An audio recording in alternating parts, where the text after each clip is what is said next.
Start कर दूं? Start कर दीजिए। ठीक, देखो भाई ध्यान से, नया टॉपिक स्टार्ट कर रहे हैं बच्चों आज हम। ठीक है, स्टैटिस्टिक्स हम लोग स्टार्ट कर रहे हैं, नया टॉपिक।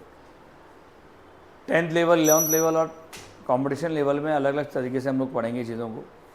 पहले हम लोग पढ़ रहे हैं बच्चों कि स्टैटिस्टिक्स क्या होता है। स्टैटिस्टिक्स क्या होता है? किसी डेटा को इकट्ठा करना, प्रेजेंट करना, रिप्रेजेंट करना, ये सब क्या है? स्टैटिस्टिक्स है, डेटा का कलेक्शन। डेटा क्या है? जिस इंफॉर्मेशन को आप इस्तेमाल कर रहे हैं या जिस इंफॉर्मेशन को आप ले रहे हैं, दैट इज कॉल्ड डेटा। ठीक है ना, जहाँ से कहीं से भी ले रहे हैं।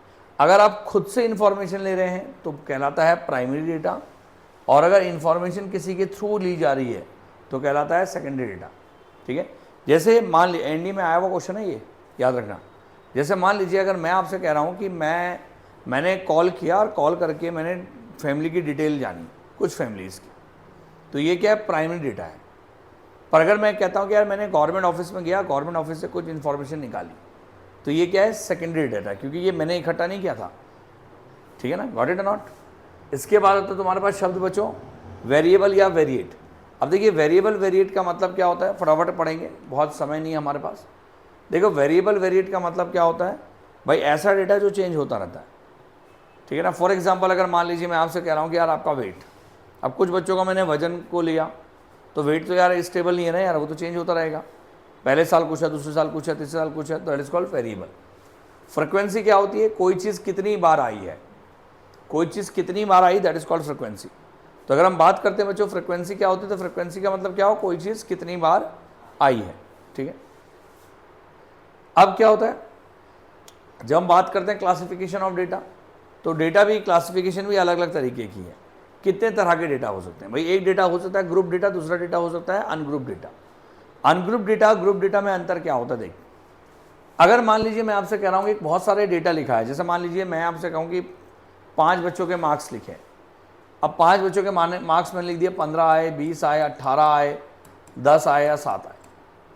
तो अगर ये 5 बच्चों के मार्क्स मेरे पास आए हैं बच्चों, तो ये कैसे हैं? इंडिविजुअल डेटा है ना, और इसी इंडिविजुअल डेटा को क्या कहेंगे हम लोग? अनग्रुप डेटा कहेंगे। क्या कहेंगे? Ungroup data. पर अगर मान ले मैं इसी में कहूँ कि यार 15 मार्क्स जो हैं वो 4 बच्चों के आए हैं, और 20 नंबर जो है वो 8 बच्चों के आए हैं, 18 मार्क्स जो हैं वो 3 बच्चों के आए हैं, 10 मार्क्स जो है 6 बच्चों के आए हैं, 7 मार्क्स जो है वो 5 बच्चों के आए हैं। तो अगर मैं आपसे कहूँ कि यार इंडिविजुअली मैंने उसको क्या कर दिया, बता दिया कौन सी चीज़ कितनी बार आई है, तो ये उसकी क्या कहलाई? फ्रिक्वेंसी कहलाई। और इस पूरे डेटा का नाम हुआ क्या? इस पूरे डेटा का नाम होता है ग्रुप डेटा। गॉट इट और नॉट? तो 2 तरह के डेटा हो गए, अनग्रुप्ड और ग्रुप्ड। आगे कहानी समझ। जैसे ग्रुप डेटा है, इसमें क्लास इंटरवल दे रखा, मतलब 0 से लेकर 10 तक कितने बच्चों के मार्क्स हैं? 7। 10 से लेकर 20 तक कितने बच्चों के मार्क्स हैं? 8।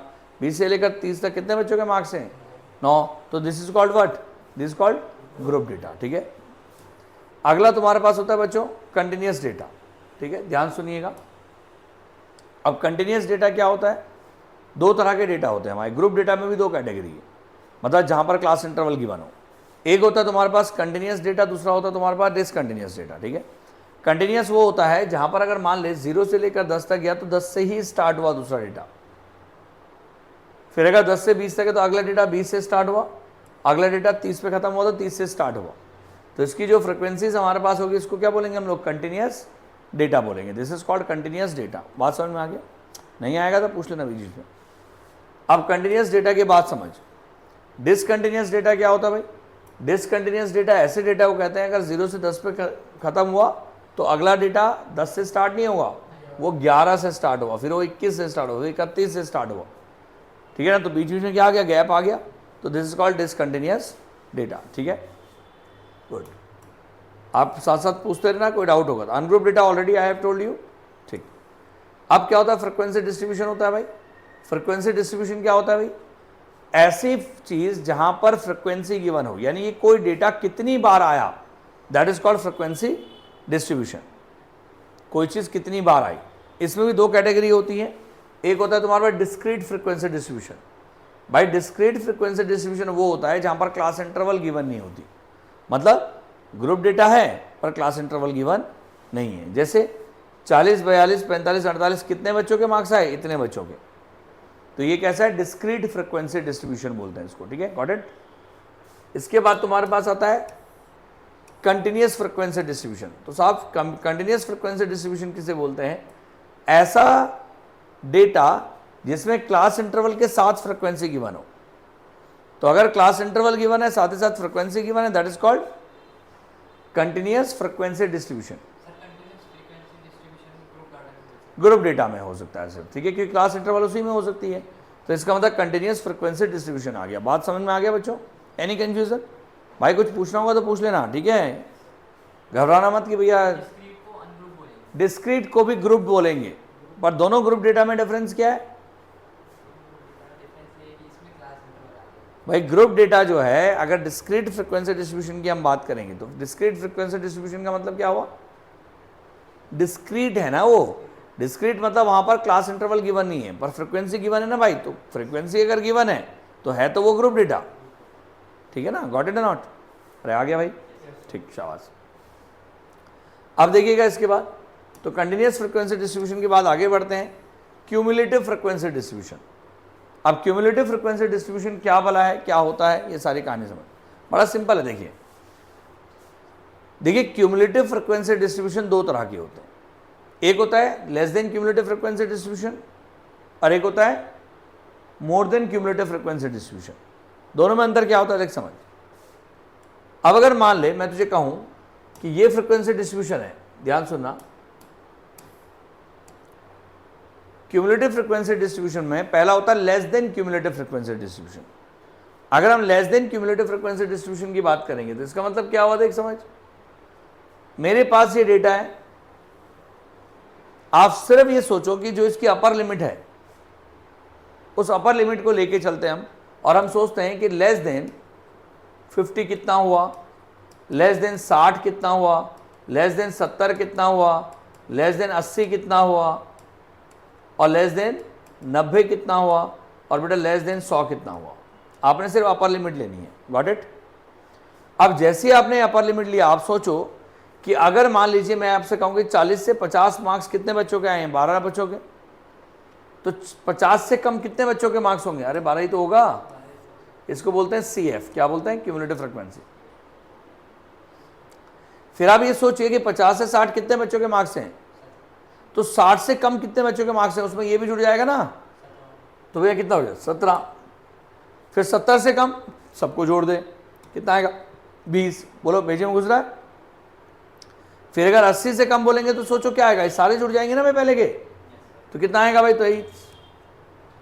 आप ऐसे भी कर सकते हैं, क्रॉस में ऐड करते चल जाएं, आपने पढ़ा होगा 10th में, याद होगा।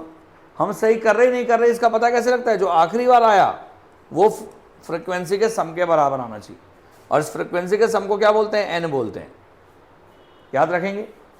तो देखिएगा ध्यान से, आपके समक्ष एक टेबल बनी हुई है, ये देखिए ऑलरेडी मैंने बना रखी है, क्लियर है। आपके पास ये मार्क्स आ गए और ये क्या आ गया, क्यूमुलेटिव फ्रिक्वेंसीज आ गया, already I have told it, आ गया। अब ये जो लेस देन क्यूमुलेटिव फ्रिक्वेंसी बनता है, इससे बनता है लेस देन ओजाइव। क्या बनता है इससे, आगे पढ़ेंगे हम, पर अभी बता देता हूं। अब लेस देन ओजाइव बनने का मतलब क्या हुआ कि ये जो पॉइंट तुझे दे रही है लेस देन 50 है, तो लेस देन 50 की वैल्यू क्या 12।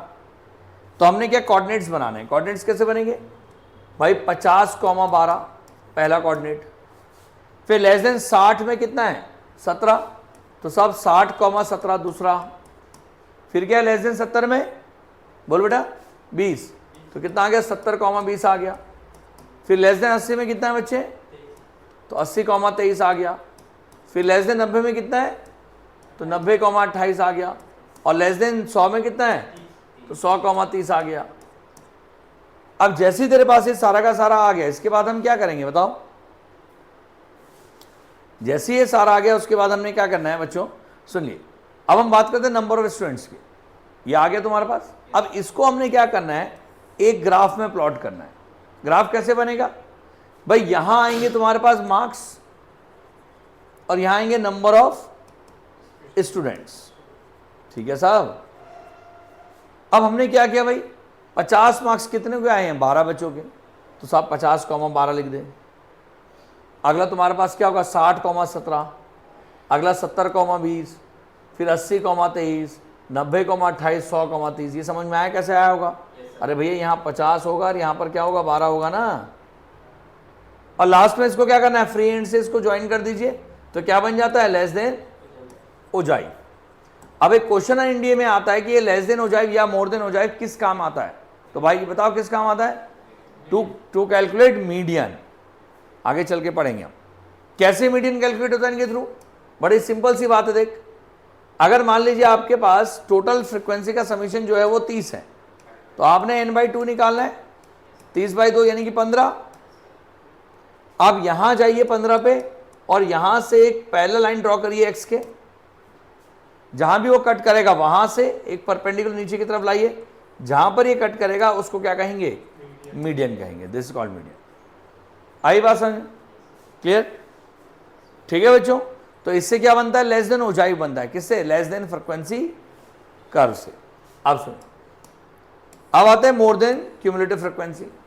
तो सब जैसे लेस देन था वैसे ही मोर देन है, बस मोर देन लेस देन में अंतर क्या है, लेस देन में हम अपर लिमिट लेते हैं, अब मोर देन में क्या लेते हैं, लोअर लिमिट लेते हैं। तो जरा लोअर लिमिट लेंगे तो क्या आएगा, इसी डेटा को दे लेते हैं हम लोग, यही वाला है। तो क्या करेंगे बच्चों, देखिए अगर हम बात करते हैं यहां पर, तो हमने कहा यार मोर देन 40, फिर आएगा मोर देन 50, फिर आएगा more than 60, more than 70, more than 80 and then last one is more than 90। अब सर करना क्या है, देख बड़ा आसान, यहां पर तुझे डेटा दे रखा है। अब तो सोच के 40 से ऊपर मतलब मोर देन 40 मतलब क्या हुआ, 40 से ऊपर कितने हैं भाई, सारे तो 40 से ऊपर हैं, तो साहब क्या आ जाएगा 30। 50 से ऊपर कितने हैं, तो क्या करेंगे 40 और 50 के बीच में जितने थे उसको माइनस कर देंगे ना, तो कितना बचेगा बता, 18। Very good. अब मैं कहूंगा 70 से ज्यादा कितने, मतलब मोर देन 60, अगला क्या आएगा मोर देन 60। तो दो तरीके, या तो इन सबको जोड़ दे या टोटल में से इन दोनों को माइनस कर दे, एक ही बात है। ठीक है, तो इन सबको जोड़ेंगे तो कितना आएगा, 3 दिन 6, 7 8, 8 5 13। फिर आएगा मोर देन 70, तो भैया तीनों को जोड़ दे, कितना आएगा 10। मोर देन 80 कितना आएगा 7। अब मोर देन 90 साहब कितना आएगा 2। ठीक है, आ गया। इसको क्या बोलते हैं, मोर देन फ्रीक्वेंसी डिस्ट्रीब्यूशन। आगे समझे। अब जैसे ही मोर देन फ्रीक्वेंसी डिस्ट्रीब्यूशन बन गया तेरे पास ऑलरेडी, देखो इस चीज से मैंने बना रखा है, ये देखिए। अब मोर देन फ्रीक्वेंसी डिस्ट्रीब्यूशन से जो कर्व बनता है उसको क्या बोलते हैं, मोर देन ओजाइव बोलते हैं। क्या बोलते हैं, मोर देन ओजाइव। अब मोर देन ओजाइव के लिए क्या करना पड़ता है, बड़ा आसान, भाई सारे कोऑर्डिनेट्स ले, जैसे 40,30 जो इससे आए मोर देन से। अगला कोऑर्डिनेट ले ले यार 50,80, 50, कितना है 18 है। अगला कोऑर्डिनेट ले ले कौन सा है 60,13। अगला क्या है भाई 70,10। अगला क्या है 80,7 and the last one is 90,2। ठीक है, ये आपके पास कोऑर्डिनेट्स आ गए। अब इन कोऑर्डिनेट्स को प्लॉट कर दो यार, कैसे, ये है मार्क्स, ये है नंबर ऑफ स्टूडेंट्स। तो जब प्लॉट करेंगे तो कितना आएगा बता, 40,30, 50,18, 60,13, 70,10, 80,7 और 90,2। और इन सबको आपस में क्या कर दो, ज्वाइन कर दो। तो जब सबको आपस में ज्वाइन कर देंगे तो भैया क्या आ जाएगा, जब सब क्या आ जाएगा, मोर देन ओजाइव आ जाएगा। बोलो समझ में आया, क्या आ जाएगा बच्चे, मोर देन ओजाइव आ जाएगा। बड़ा आसान है, मेरे हिसाब से कुछ भी नहीं है। ठीक है ना, याद रखना लेस देन ओजाइव हमेशा नीचे से ऊपर की तरफ बनता है, इंक्रीजिंग। अब मोर देन ओजाइव क्या बनता है, डिक्रीजिंग। कोई कहता है यार मोर देन ओजाइव किस काम आता है, साहब ये भी मीडियन निकालने के काम आता है।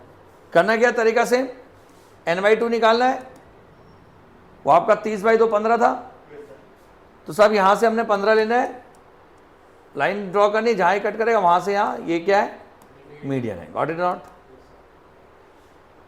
अब दोनों कर्व को अगर आप एक साथ बना रहे हैं तो जो लेस देन ओजाइव जाता है ऐसे और मोर देन ओजाइव ऐसे आएगा, जहां पर दोनों कट करेंगे, जहां पर दोनों कट करेंगे उसी को क्या बोलेंगे हम लोग बच्चों, मतलब वहां से जब परपेंडिकुलर ड्रॉ किया जाता है तो उसको बोला जाता है मीडियन। याद रखेंगे।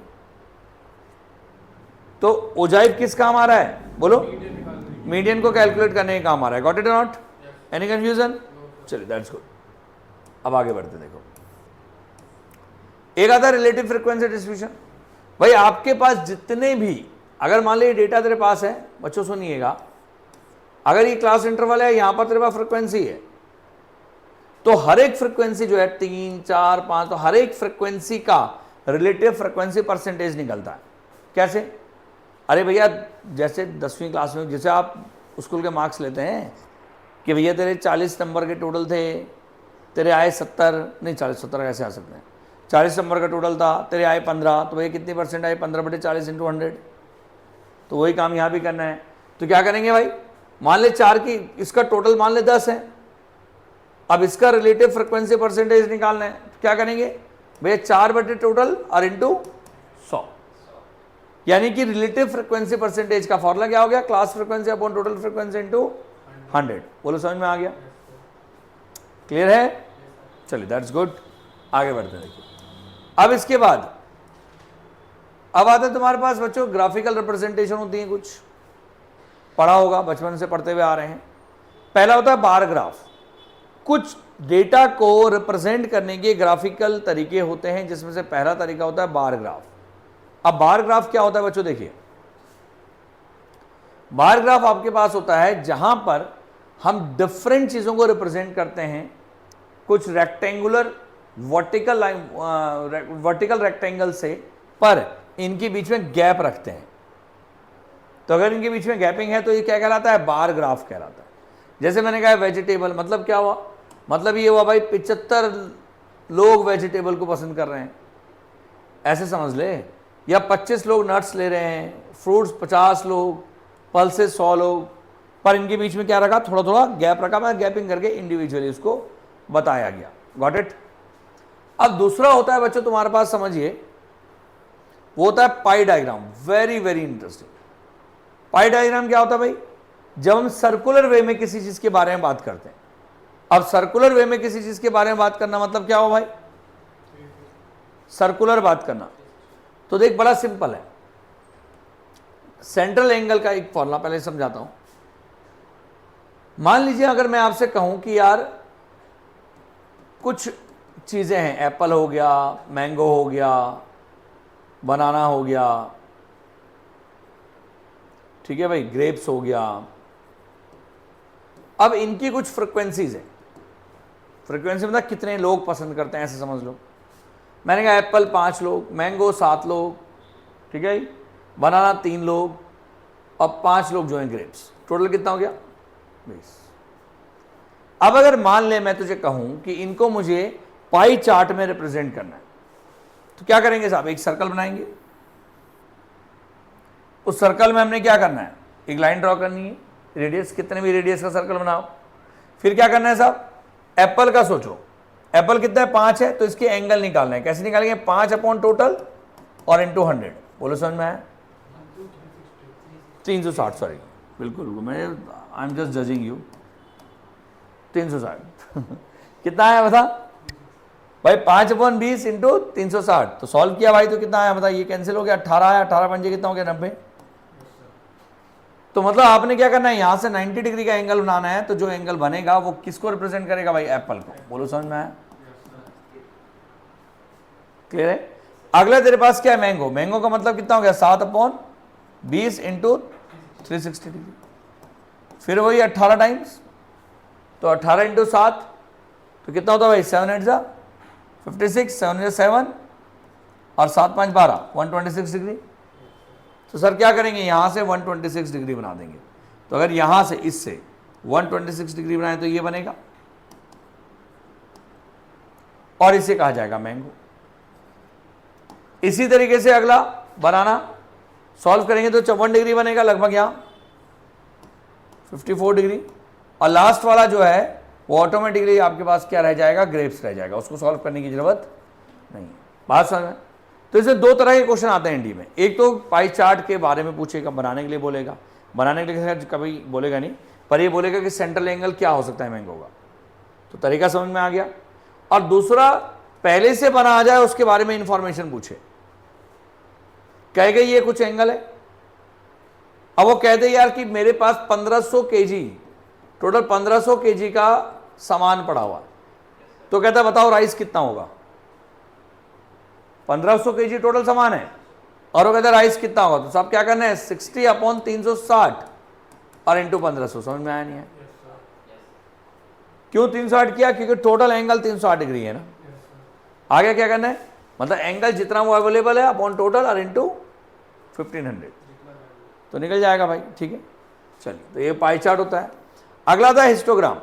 हिस्टोग्राम सेम चीज होती है बच्चों, चीजों को रिप्रेजेंट करने का ही तरीका है, पर कैसे है देख।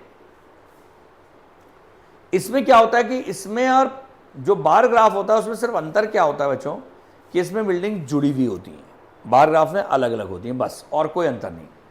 इसमें भी सेम चीज दिखा रहा हूं कि 2 जो है ये फ्रिक्वेंसी, 2 की फ्रिक्वेंसी 6 है, 4 की फ्रिक्वेंसी 2 है, 6 की फ्रिक्वेंसी 4 है, 8 की फ्रिक्वेंसी 8 है। इस तरीके से इसमें जुड़ी हुई है चीजें।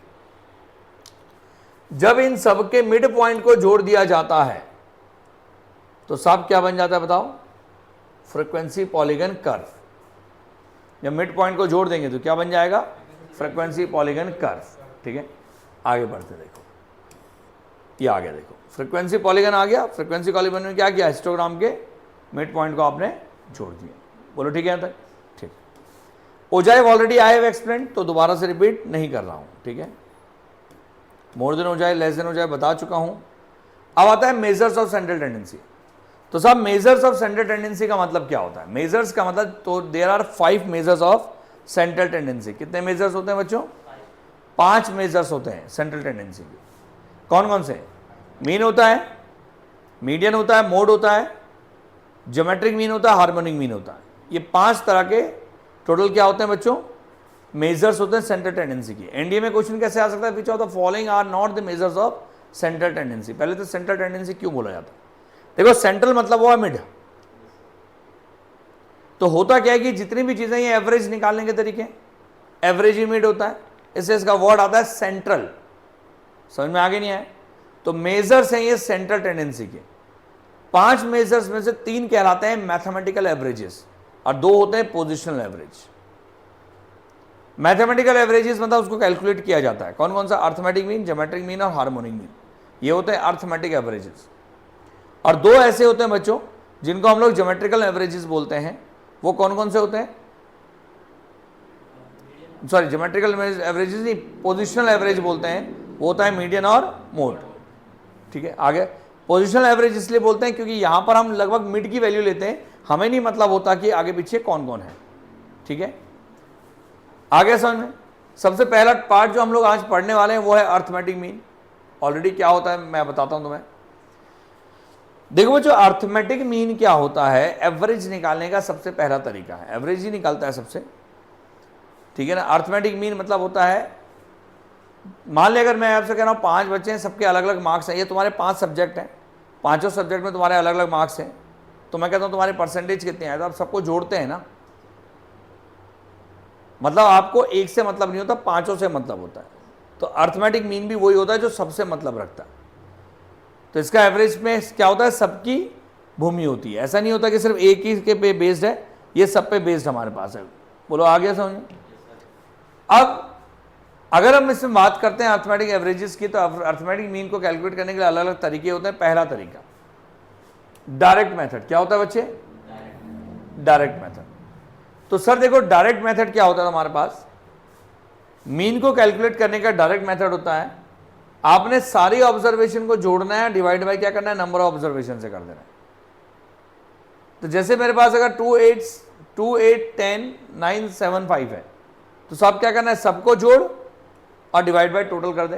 टोटल कितना है 6, तो भैया सबको जोड़ के 6 से डिवाइड कर दे, आंसर आ गया। क्लियर है? ऑलरेडी हमने 10th क्लास में पढ़ा था तो बहुत डिटेल में जाऊंगा नहीं। अगला होता है शॉर्टकट मेथड। साहब शॉर्टकट मेथड क्या होता है? ये भी लगभग सेम होता है। कौन सा डेटा बता रहा हूं मैं आपको? Ungroup data. कौन सा डेटा है भाई? ये अनग्रुप डेटा है, तो कंफ्यूज मत होना भाई। ठीक है, अब सुनिए, अगर हम बात करते हैं बच्चों शॉर्टकट मेथड की, तो शॉर्टकट मेथड में क्या होता है, अगर अनग्रुप डेटा है यानी कि यहां पर फ्रीक्वेंसी गिवन नहीं है, तो आपने क्या करना है, सारे डेटा को लिखने, इनमें से बीच में से किसी भी एक को ए मान ले, किसी भी एक को, मतलब आप किसी को भी एज्यूम कर सकते हैं। तो किसी को भी अगर आप एज्यूम करते हैं, ए मानते हैं, तो समझिए कैलकुलेट होता है डी आई। क्या कैलकुलेट होता है? D I. डी आई कैसे निकलता है? हर एलिमेंट में से ए को माइनस कर, यानी कि x I minus A, 17 minus this, 18 minus 18, 13 minus 18, 12 minus 18 और 15 माइनस 18। तो जब सबको माइनस करेंगे तो you will get 14 minus 18 minus 4, 17 minus 18 minus 1, 18 minus 18 0, 13 minus 18 minus 5, 12 minus 18 minus 6, 15 minus 18 minus 3। भाई सबको जोड़ दे और एक फॉर्मूला बना दे, x bar is equal to a plus 1 upon n number of observation sigma d i. That's it. वही किया हमने, सिग्मा डी आई मतलब -19 और -19 ये आगे ए का मतलब 18 और प्लस -19 बटे एन, एन मतलब कितना है? नंबर ऑफ ऑब्जर्वेशन, यानी कि 6। भैया सॉल्व कर दो, आंसर आ गया। क्लियर है? आगे देखो, अब इसके बाद तुम्हारे पास वेटेड को छोड़ दो, अभी ये भी छोड़ दो। अब आता तुम्हारे पास अर्थमेटिक मीन ऑफ डिस्क्रीट और कंटिन्यूअस फ्रीक्वेंसी डिस्ट्रीब्यूशन, यानी कि जहां पर फ्रीक्वेंसी गिवन हो। अभी तक जो हमने क्वेश्चन किया उसमें फ्रीक्वेंसी गिवन नहीं थी, अब जो क्वेश्चन कर रहे हैं उसमें क्या है? फ्रीक्वेंसी गिवन है। अब अगर मान ले फ्रीक्वेंसी गिवन है तो हमारे पास मेथड क्या होता है बच्चों? एक होता है डायरेक्ट मेथड। क्या होता है? सब डायरेक्ट मेथड में क्या करना है? डायरेक्टली क्वेश्चन के साथ आऊं तो बेटर रहेगा। जैसे ये प्रश्न है, सर क्या करना है डायरेक्ट मेथड में? चाहे क्लास इंटरवल हो, चाहे सिर्फ एक्सआई हो, चाहे वो डिस्क्रीट हो चाहे कंटिन्यूअस हो, कोई फर्क नहीं पड़ता। क्या करना है भाई?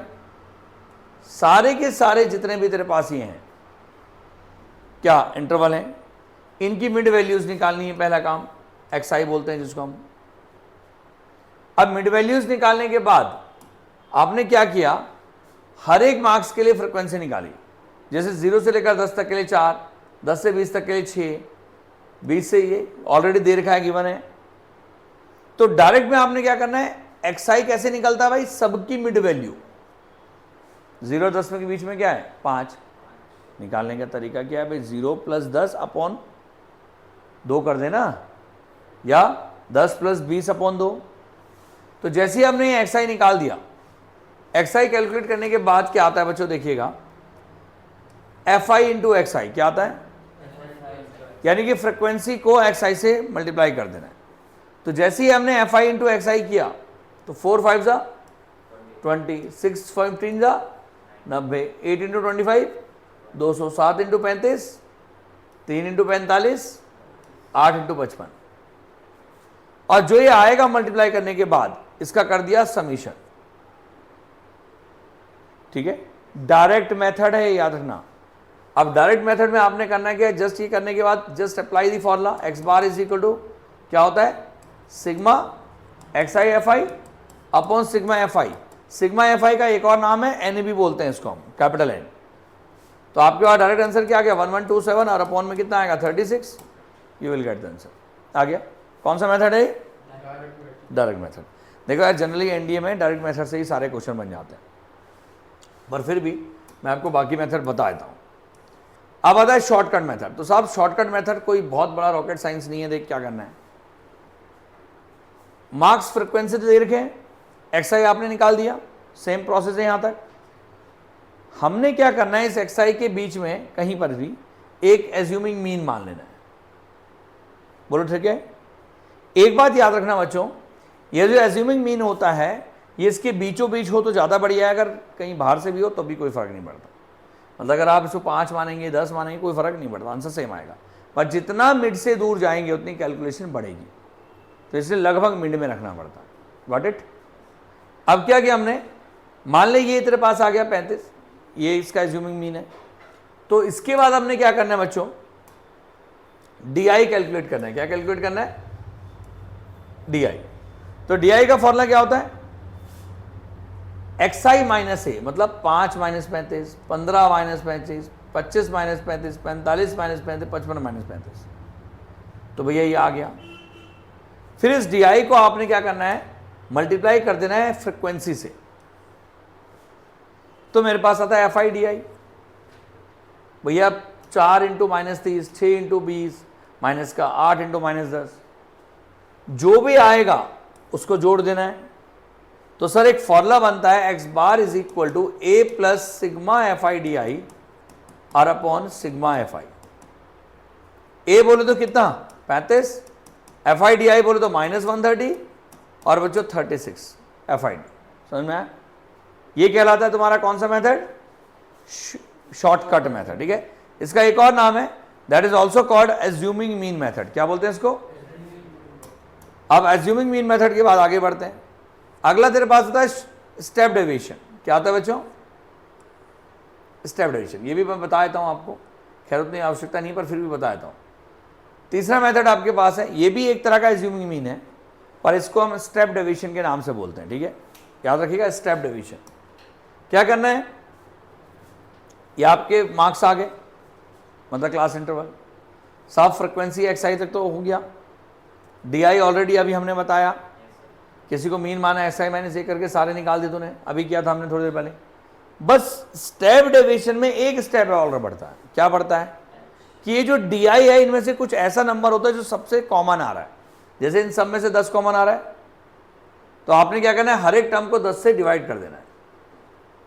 h बराबर 10 से डिवाइड कर दो। जब डिवाइड करेंगे तो you will get this thing. और इसके बाद हमने क्या किया? F I D I dash किया। क्या किया? F I D I dash. ठीक है, मतलब फ्रिक्वेंसी को डी आई डैश से मल्टीप्लाई किया। तो जैसे ही मल्टीप्लाई किया तो ये आया तुम्हारे पास, और इसके बाद -13 आएगा यहां पर सॉल्व मैं ऐड करने के बाद। फ्रिक्वेंसी तो 36 गिवन थी, तो साहब एक फॉर्मूला बनेगा एक्स बार बराबर a plus sigma F I D I dash upon sigma F i और इंटू एच। पहले वाले इस फॉर्मूले में क्या है? सिर्फ इंटू एच का अंतर, और कोई अंतर नहीं। ठीक है भाई, तो X bar is equal to हो गया ए कितना है? 35 plus F I D I dash कितना है? -13 और अपॉन सिग्मा एफ आई कितना है? 36 और इंटू एच कितना है? 10 का गैप है। भैया सॉल्व कर दीजिएगा, एक्स बार निकल जाएगा। Got it not? Any confusion? ठीक है भाई, तो ये मेरे पास मीन के 3 मेथड है। ठीक है भाई, तीनों मेथड की ऐसा जरूरत नहीं पड़ती है, एनडीए में कोई सॉल्व करने के लिए नहीं आएगा तुम्हारे पास। एक और क्वेश्चन होता है बहुत इंपॉर्टेंट, कंबाइंड मीन। तो सर कंबाइंड मीन क्या होता है? देख समझ, अगर मान ले मैंने तुझे कहा कि यार 10 लोग हैं, 10 बच्चे हैं एक क्लास में, उनके कुछ मार्क्स हैं, या ऐसे समझ ले कि एक क्लास में मान ले n1 बच्चे हैं, उनका x बार जो है वो x1 बार है। दूसरी क्लास में n2 बच्चे हैं और n2 बच्चों का जो x बार उनका मीन जो है वो x बार 2 है। अब मैंने दोनों क्लास को मर्ज कर दिया तो साहब क्लास में नंबर ऑफ स्टूडेंट बढ़ गए। कितने हो गए? n1 plus n2। तो जब वो n1 प्लस n2 हो गए तो जो नया मीन निकल के आएगा कंबाइंड मीन बोलते हैं उसको। तो उसका डायरेक्ट फॉर्मूला क्या होगा भाई? x बार 1 2 का पहले वाले में जितने बच्चे हैं इंटू उसका x बार, अब प्लस दूसरे वाले में जितने बच्चे इंटू उसका x बार और अपॉन में n1 प्लस n2। बोलो आगे समझ में क्लियर है? इसे क्या बोलते हैं? Combined mean. इसका एक क्वेश्चन देखो, अभी ऊपर थोड़ी देर पहले था, मैंने कहा था वो वेट करो उसके लिए। ये क्वेश्चन देखो भाई, प्रश्न ये है कि 2 ग्रुप हैं ए और बी, वो किसी इंटरव्यू में अपेयर हुए, 100 नंबर का इंटरव्यू था। The arithmetic mean of their marks for group A and B are 80 and 76। मतलब ए ग्रुप का जो अर्थमेटिक मीन है वो 80 है, अब बी ग्रुप का जो अर्थमेटिक मीन है वो आपका 76 है। ये तो बोल रहा है। अब वो कह रहे हैं number of people of A में जो है 2 गुना है number of people in B. तो मैंने कहा सपोज बी में कितने लोग हैं? n लोग हैं मान ले, तो ए में उसका क्या है? दुगने 2n। और उसने क्या कहा आगे? इसका कंबाइंड मीन पूछ रहा, और तो कुछ बोला नहीं है उसने। ये तो कहा what is the arithmetic mean of the marks of all the people of both the groups. तो सब क्या करेंगे? x बार 1 2 आएगा या ए बी आएगा? तो x बार ए कितना है? 80। कितने लोग हैं? n प्लस x बार 2 76। कितने लोग हैं भाई? 2n और अपॉन में कितना आएगा? n plus 2n। बोलो सर n कॉमन ले कैंसिल कर दे तो कितना आएगा? 80 प्लस 76 इंटू 2 और अपॉन में 3। सॉल्व कर दो, you will get the answer 78.66। बोलो समझ में आया नहीं आया? तो ये आपका कंबाइंड अर्थमेटिक मीन तक हमने आपको आज पढ़ाया। तो इतनी चीज़ें बच्चों हो गई है, और कल हम क्या करेंगे बच्चों, इसको कंटिन्यू करेंगे और आगे की कल क्लास करेंगे। Thank you.